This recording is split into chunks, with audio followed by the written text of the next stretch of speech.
Hi everybody, Amber here. Welcome back to In Conversation with ATF. Now I have my cat headphones this time. Yay! Well, I know obviously I've had them and obviously stuff, but basically this is a part two of an episode of In Conversation with ATF that I have done before. Um, my guest, you may know him as the voice of Zartan the werewolf in G.I. Joe. He's also been in other such media like Pee-wee's Big Adventure, Highway to Heaven, Moop and Dreadly and the Treasure of Bing Bong Island, Homeland, The Fugitive, and more. He's also done his own one-man show called Tuxedo Man and has also written a poetry book called Late Model. My guest is Zack Hoffman. Welcome to In Conversation with ATF, It's part good to be two. back.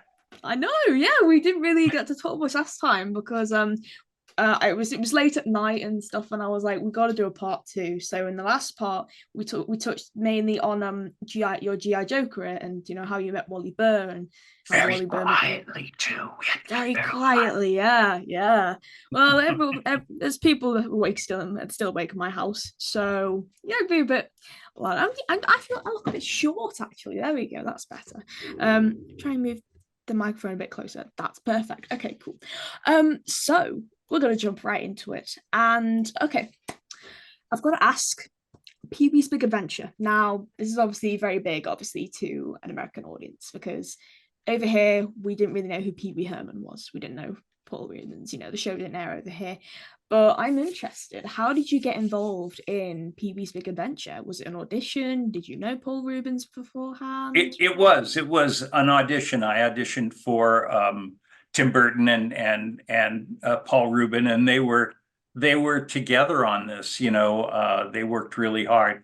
I knew one of the grips that worked on the show because I worked in the neighborhood, Mm-hmm. and he took me, and I'm trying to think if it's called a MacGuffin, where the opening where the one thing hits the other thing and it finally gets the toast to come up. Uh, Fantastic. I mean, to see it in person was just fantastic. That's And awesome. so I was what they call a day player. Mm-hmm. So this was my scene, in the adventure, where he goes to the movie studio because that's where he hears the bike was taken, and he Mm-hmm. gets his bike back, and then the chase begins. Mm-hmm. That's awesome. Well, I'm going to confess now, I do apologize. I have never seen Pee Wee's Big Adventure. So, Oh, you explaining it is really nice, sort of like I know for media that I haven't seen, I ask guests, could you explain your role? Could you explain what the film was about? Because I've maybe never seen it or something like that. So I have, heard of it a little bit, but, I've never really seen it in depth. I'd like to someday, though, definitely. So, oh, my mind's gone blank. Hang on a second. okay, keep going blank. That's fine. Yeah, just my brain just I was just like, ooh, there we go. So um, that's not how I got my SAG card, and I don't know if I oh, told the story of how I got my SAG card. I'm not sure if you did, but even if you did, I'd love to hear it again. So I'm trying to remember exactly what I'm doing. Um, but I'm doing a lot of looping, and I have not yet become Zartan on the GI Joe show. And I Hmm. think it's 82, but I'm working, doing doing this and doing that, and I think I was dubbing Spanish soap operas into English and doing Ooh. Japanese cartoons into English. And uh, there was I got called in on an audition for Rudy Fair, Yeah. who did great work, and they were looping in Mm-hmm. English the Swedish film Fanny and Alexander, and it was directed. I mean, originally in Swedish, it was directed by Ingmar Bergman, so it was a big deal. Yeah. And it was my first SAG gig, and they wanted me to be, I think I was the inspector Hmm. who investigates a crime. at the end of the toward the end of the film, and this was my first union job, and it cost me $685 to join the union, Wow. and the job paid $240. So in my first professional job, I lost $450, something like that, which I thought was pretty funny. Yeah. But that's show business. But it was Yeah. great because they brought the cast in, and they showed the film in Swedish, and they had an interpreter in the room, and we would ask questions. He wouldn't interpret the whole film, but even in Swedish, you would be able to understand the performances of the actors, the emotional connection that you get with the actors, which I thought was fantastic. And it was a great experience. So that was my Awesome. first professional SAG gig. Awesome. Is there any other dubbing for films that you've done? Sorry? Is there any other dubbing into English that you've done for films or TV shows? I was working for Fred Ladd, and I got a call, and he said, "We're doing a Japanese film called The Lady in Red." Ooh. And I was right. That's what I thought. Hiya! Oh yeah. Man, we're gonna do a kung film film. Oh boy. And it turned out to be a drawing room comedy, and I was sort of like a Jimmy Stewart character. False advertising. Well, there was no sword play, no karate chops, no kung fu. 0 out of 10. 0 out of 10. Oh man. Well, there was obviously some other stuff that you did in English, but you didn't dub, obviously. So, like your live action stuff. So, you've been in Highway to Heaven, you've been in The Fugitive. So, what was it like? I know because those roles were, I'd say, roughly 12 years apart from each other. Because one of those Highway to Heaven was late 80s, and then The Fugitive was 2000. So, Well, I left Los Angeles in 1995. yeah, you did say that you left LA in the mid 80s. I left LA in 1995. So I was doing improvisational comedy. I was trying to be a stand-up comic. I was working with the LA Connection, another couple of groups. We had our own group called the RTD Conspiracy. We would play the Laugh Factory in Los Angeles. It was great times, great times for us. And I had a writing partner that I was doing. We were doing novelty songs, like Weird Al Yankovic kind of stuff. Oh yeah, love Weird Al. So we had a song called Bald Headed Woman, and that got a lot of traction. We had a lot was going on, and so how do I'm sorry, it's hard. I'm like lost. I'm lost No, in my you're direction. fine. Don't worry. Don't worry. So the live action stuff came and went. I think I was better behind the microphone than I was in front of the camera. Yeah, and speaking of behind the microphone, in 2002, you worked on a video game called Moop and Dreadly in the Treasure on Bing Bong Island. I might have. That was a Wally Burr video game where they were searching for the Necronomicon. The Necronomicon. And yeah, it was my first video game. When I got to Seattle, Mm-hmm. I the on-camera stuff that I did was really interesting. The one project that I think I really loved was I did Encarta learning language for English. Mm-hmm. And so I played this lawyer named Jack Burnside. I think that was the guy's name. Mm-hmm. And you would follow Jack through different adventures, and then the words would come up and down, and Yeah. you would see which right word. So no one knows me in America, but in Japan, they That's a whole might different know story. me. Right. They might know me from Encarta Learning Language from Microsoft.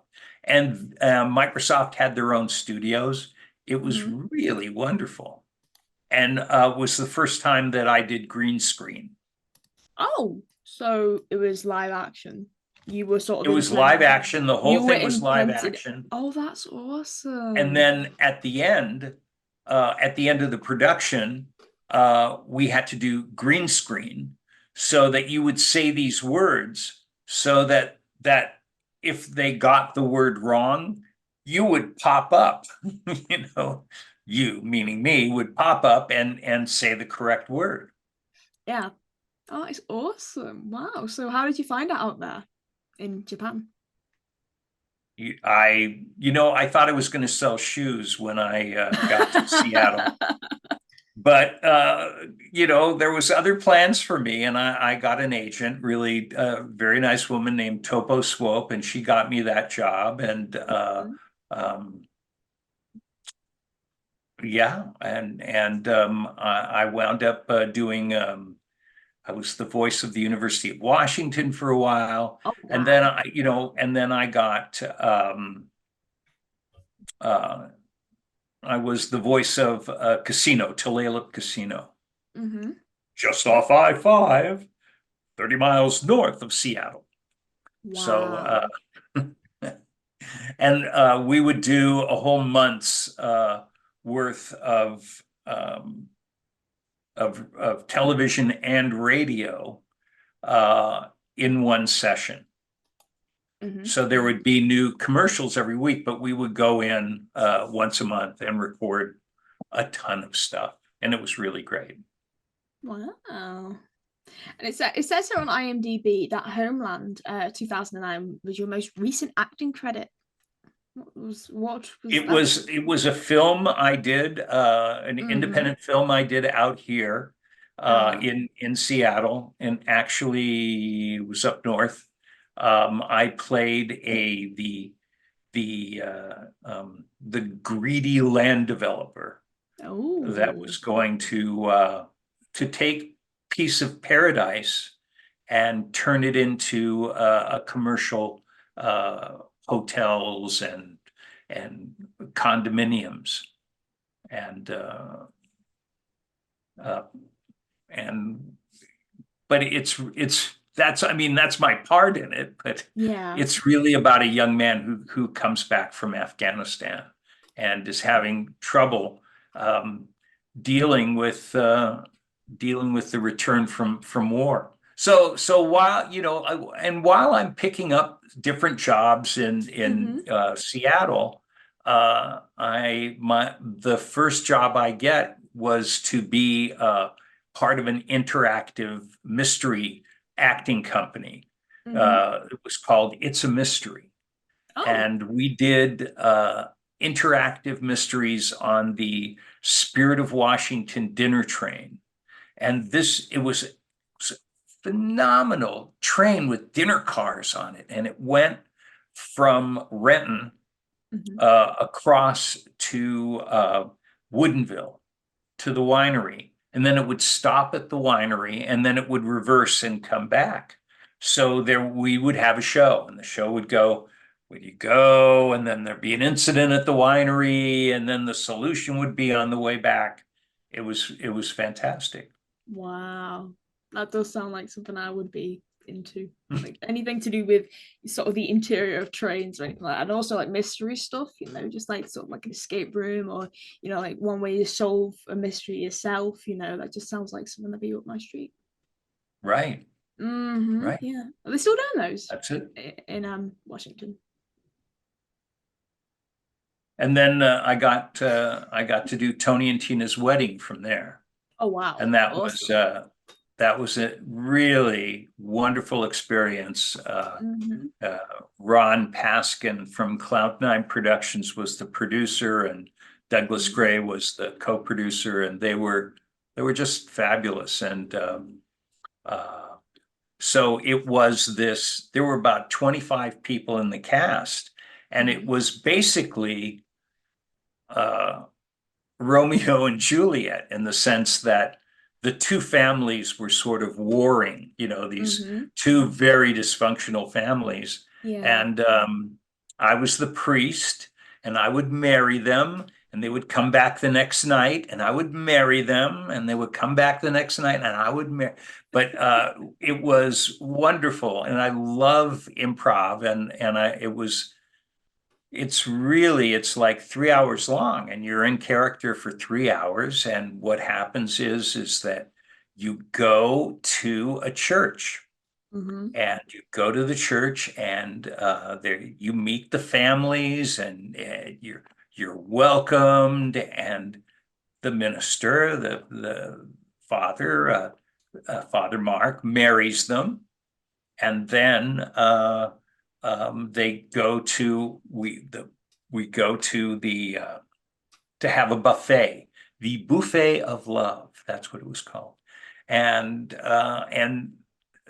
the well, we weren't actually drinking, but Mm-hmm. we were getting drunk.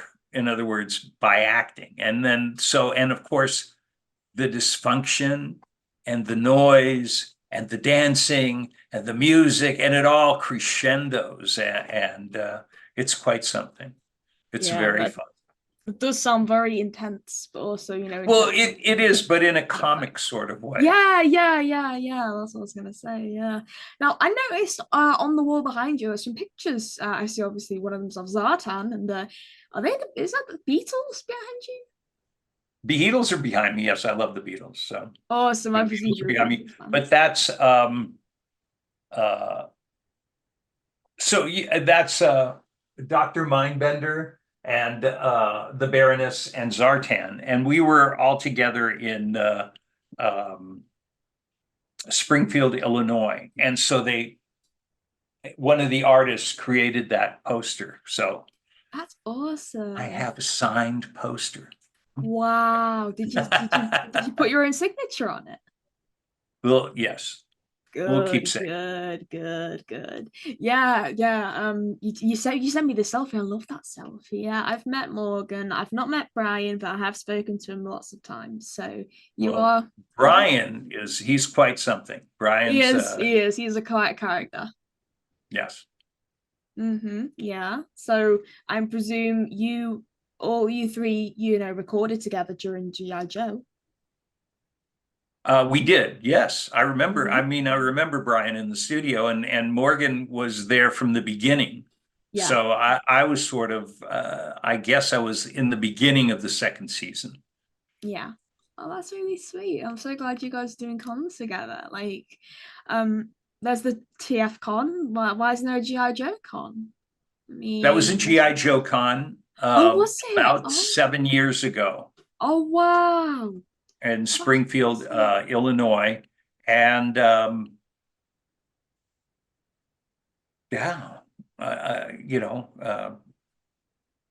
That is. the one I'm going to do.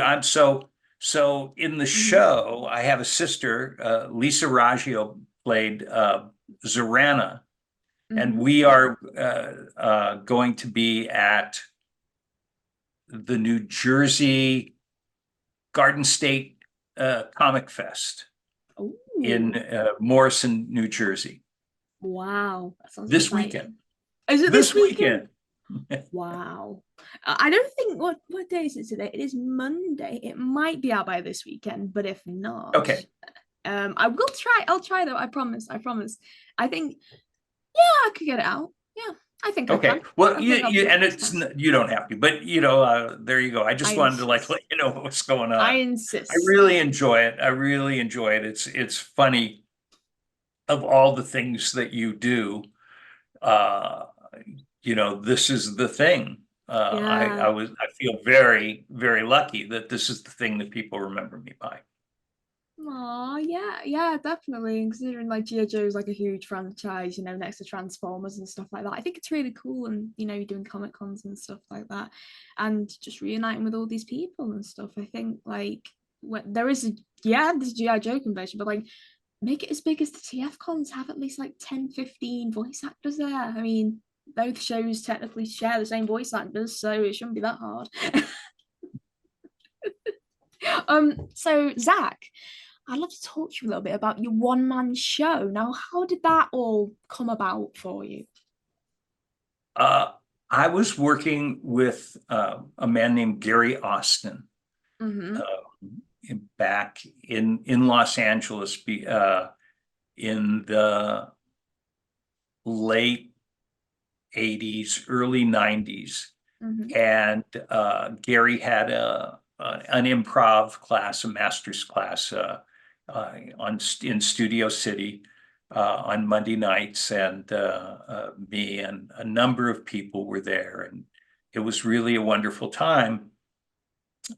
Flash forward a number of years, and Gary founded the Groundlings back in Los Angeles. He helped, Yeah, yeah, and he yeah. was one of their big directors. And um, so Gary helps develop people's one-man shows, and he happened to be in Seattle. So he was traveling to New York and to Seattle and doing Mm-hmm. classes, and we reconnected, and I worked with Gary for quite a while. Mm-hmm. And I was also writing with a group at Louise's Cafe in Seattle, and I'd be writing this story about uh, a man who I always wanted to tell a story about, a guy who was singing cover songs, a lounge singer, Yeah. uh, and but I don't ever think, they always they're sort of jokey with him. And I wanted to bring that thing out about that Yeah. a person, that's what they do, and it's a struggle, and they struggle to be a human being, and then they struggle to be an artist, and it is and so this guy was struggling, but he did sing well. You know, people liked him, and people liked him, and people liked to hear him sing. And so the idea of the show is that you're backstage Yeah. watching him Mm-hmm. get ready in his tuxedo, and there's a young boy Mm-hmm. who he's talking to, and he's telling him stories of LA and what it was like and where he came from, and putting on the history of the tuxedo and putting it on, and then the stage rotates, Oh, and then okay. he's on stage, Mm-hmm. and and then he does his set, the set he's been doing for the last 40 years, but it's his set, and the jokes are right there, and the set is right there, and he knows, and he knows what he's doing, and then the stage flips again, Mm-hmm. and you see him, the human being, tired, uh, emotional, Mm-hmm. uh, who's given it his all. And it's the question of, are you alive when you're off stage, or are you alive when you're on stage? And I wrote it for I wrote for a while, and I put up a version of it, and it was about 40 minutes long. And I had something there, but it was really flat. And Mm-hmm. I came back to my friends who are terrific writers, and I guess I asked the right question. And then I was able to bring more of an arc to the show, and got it to a point where it ran for, it was an 85-minute one-man show, and that had heart and feeling and a crescendo and a resolution. It had everything in it. And I performed it a lot, pretty much Northwest, the West Coast. I did take it to Los Angeles for a couple of weekends, Portland and Seattle, and numerous times. I love doing the show. Is there any recordings of it online or any footage, videos? There was a very early recording of it somewhere there on before there was sorry before there was, what was the first MySpace? I think there was a recording of it on MySpace. Wow. Yeah. That's a name I haven't heard in a few years. Yeah, well, I mean, it's I've been around, Yeah, well, I was like, before YouTube, I don't know. My first thought was MSN Messenger. I don't know why. It's one of those things that I think there's a commercial that's got a couple of clips from it up there online.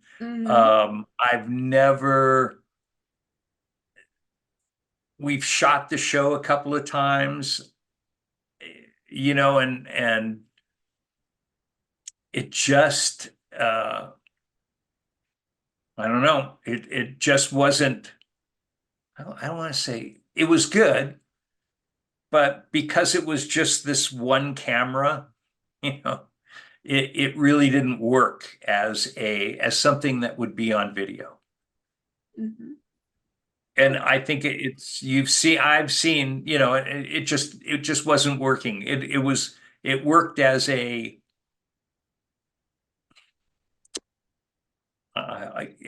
worked as a teaching tool for me. So I got to see myself on stage, but I don't think it was anything that was, to me, worthy of being released. And I think, and especially after seeing, have you seen Hamilton? How they shot that show? You mean like the musical Hamilton? The musical Hamilton. I've not seen It's on the Disney Channel. No, I've heard the songs though. They're quite catchy. Phenomenal. It's they shot it like 5 different times, or I think 3 times, but with 5 different camera angles. Great. It's great. That kind of thing. Yeah. That was good. I need to, watch that. We did study on it a lot when I was in college, and I was like, yeah, I probably do need to watch it at some point. So the other my cousin loves this show. It's called Come From Away. Yes, I know that show. I know that. Well, I know of that musical. Right, and so the filmed version, which is on Apple TV, is excellent as well. Awesome. But I think it's a hard thing. It's a hard thing, and multi-camera angles and stuff. We had a 3-camera shoot one night, and the feed was we were going live to MySpace, and the engineer didn't plug in the feed. So we did the show and it never got recorded. Oh my gosh, I'd be devastated. And then we did the show one night with a 3-camera, and 2 of the cameras didn't work. Oh no! Oh my So God. it's it's those things. At least you had 3, and at least 1 worked. I suppose it's not completely. That's why you got to have more than 1. That's why you got to have a backup copy. Exactly. Now, Zach, My final Yes. topic I'd like to talk to you about is your poetry book, Late Model. What inspired you? I can't remember if we talked about this in the last part or not, but what inspired you to write a poetry book? Well, what inspired you to write a book, a poetry book? I've always loved poetry. Mm-hmm. Huge fan of Leonard Cohen. Mm-hmm. Uh, and that was my first book of poetry, was his collected works. And I would write poetry through my life, and then stick it away some places. I wrote a very small book in the 70s, very angry poems.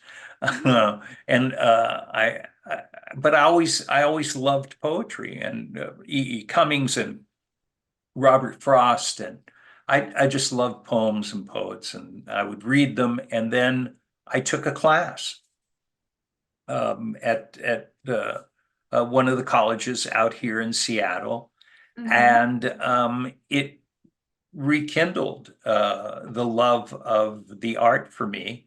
Fell in with a group of people, and we all started writing and sending out, and some of my poems got published. And so I decided to put together a small volume of poems that are my favorites.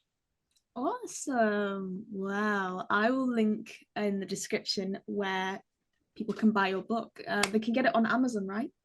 Well, yes, and I will tell you this, that through the end of July, the ebook, I'm going to put the ebook on sale for 99 cents. So there's Wow, what a no reason bargain. for you not to get this book. It's only 99 cents. You can get it on ebook. And if you go to my website, zackhoffman.com, there's a link right there to Late Model. Well, in that case, I'll link all of that in the description. And I'm going to get 99 of your cents. Oh, do you have to have a Kindle to buy it? Or can it be like any sort of I think digital? it works on it. I think it would work on any. I think it's just an ebook, right? So that I think right. You can open it up in your browser if you own it. Well, I've thought of a good idea to do my voiceover techniques, because sometimes when I'm doing an audition, I will warm up in different voices. I'll get your poetry book and I can use it for that. Trying out different voices. Very good. And there are poems there that you could use. There are good voices for that poem. Awesome. Well, I'll definitely send you some recordings of them when I do them. That would be amazing. Yeah, I'm excited now. I put that up. I totally put that up. Yeah, like little readings on you. I'm gonna do that. I'm gonna do that, Zach. You have inspired me. Ow. I'm with you. I'm with you.